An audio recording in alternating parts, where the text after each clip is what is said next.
ሰላም ለእናንተ ይሁን። ዛሬ የማነብላችሁ የእምነት ኃይል በሚል ርዕስ በሮናልደን የተጻፈና በጳውሎስ ፈቃዱ የተተረጎመችው መጽሐፍ ይሆናል።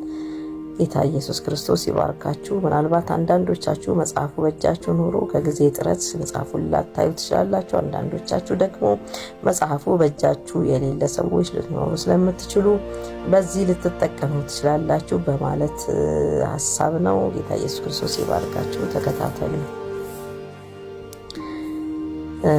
ምዕራፍ 1 እንደዚህ ይላል። ጸጋ የገነባው ቤት። ድነት በሰፊና ግርግር በሚበዛበት አውራ ጎዳና አጠገብ እንደተሰራ ቤት ነው። እንደ ማንኛውም ሰው እኔም በዚያ አውራ ጎዳና ላይ የተወለድኩና ሕይወቴም የአውራ ጎዳና የሚወስደውን መዳረሻ መከተል ነበር። የማያቋርጠው የሕዝብ ጭንቅንቅ ስለሚሸከመኝ መጀመሪያ አካባቢው ጉዞ አስደናቂ ጥረት የማይጠይቅ ነበር። የመንገዱ ርቀት ሲጨምር ግን ሁኔታዎች አስቸጋሪ ሆኑብኝ። የመጀመሪያው ደስታዬ ውል አጥቷል። አብረውኝ ያሉት መንገደኞች አንዳንድ ጊዜ እንኳን መሳቃቸው አብቅቷል። አልፎ አልፎ ፈገግ ቢሉም የግዳጅ ያህል ነው። በጉዞዬ መጀመሪያ የያዝኩት ሸክም በየዕለቱ ክብደቱ እየጨመረ ስለመጣ አሁን ከክብደቱ የተነሳ ያለመቋረጥ አጎነብሳለሁ። ከሁሉ የሚከፋው ደግሞ ከቅርብ ጊዜ ወዲህ ወደ አውራ ጎዳናው ፍጻሜ የመድረሱን ነገር ሳስብ በከፍተኛ ፍርሃት መዋጤ። በዚህ መካከል ሳለው ግን አውራ ጎዳናው ጎን እጹብ ድንቅ ሆኖ የተገነባ ቤት በድንገት ትኩረቴን ሳበው። በቤቱ ጠባብ የፊት በሮች ላይ በደማቅ ቀያይ ፊደላት የተጻፈና ወደዚህ የሚገባ እረፍት ያገኛል እያለ የሚናገር ምልክት አለ። እንዴት እንዳወቅኩት ባይገባኝም ወደዚህ ውብ ቤት መግባት ብችል ከአውራ ጎዳናው ከፍጻሜው እንደምድን ተረዳው። በግዴለሽ መንገደኞች መካከል መንገድ ለማግኘት እየተጋፉ ከጭንቅንቅ ተነጠልኩና የፊት ለፊቴን በር ደረጃዎች በሩጫ ወጣሁ። በሩ ግን ተቆልፏል። መለስ ተደርጎ ይሆናል ብዬ ስላሰብኩ በድጋሚ ሞከርኩ። አልተከፈተም። ግራ ተጋባው።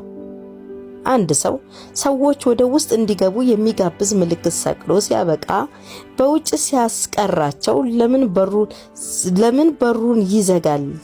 ምን ማድረግ እንዳለብኝ ባለማወቅ ወደ አውራ ጎዳናው ላለመመለስ ወስኛለሁ።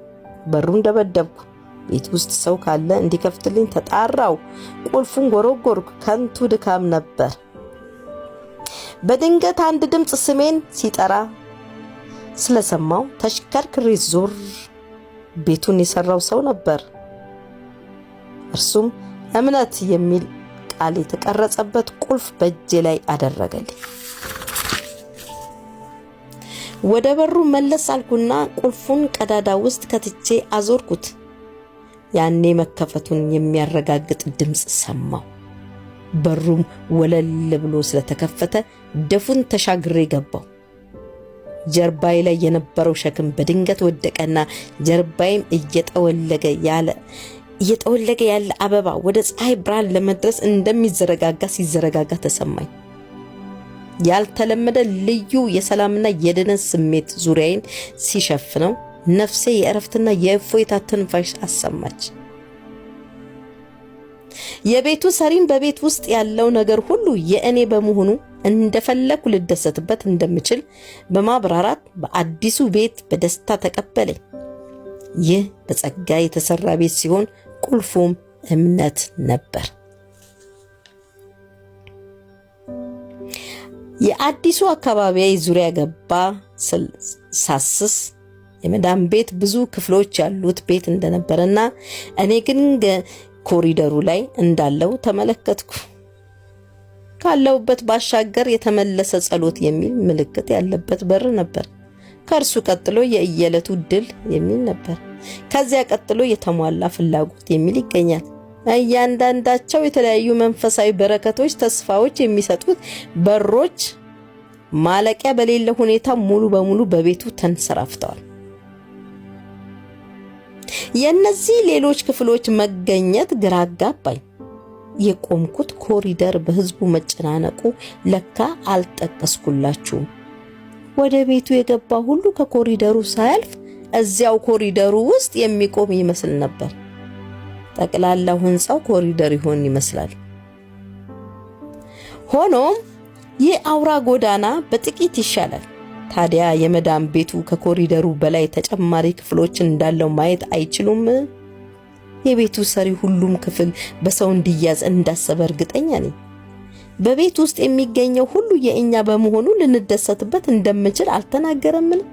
እኔ በበኩሌ ህይወቴን ኮሪደር ላይ በመቆም የማሳለፍ ምኞት የለኝም። ይህ የአባቴ ቤት ነው። እኔም ልጁ ነኝ። የእርሱ የሆነ ሁሉ የእኔም ነው። የተመለሰ ጸሎት የሚል ምልክት ወዳለበት በር ሄጄ እጀታውን ያስኩና ጠመዘዝኩ። ተቆልፏል። ወደ ቀጣዩ በር ሄድኩ። ከዚያም ወደ ቀጣዩ፣ ከዚያም ወደ ሌላኛው። ሁሉም ተቆልፎ ነበር። በዚህ ጊዜ ግን ቁልፉን ለመጎርጎር ወይም በሩን ለመደብደብ አልሞከርኩም።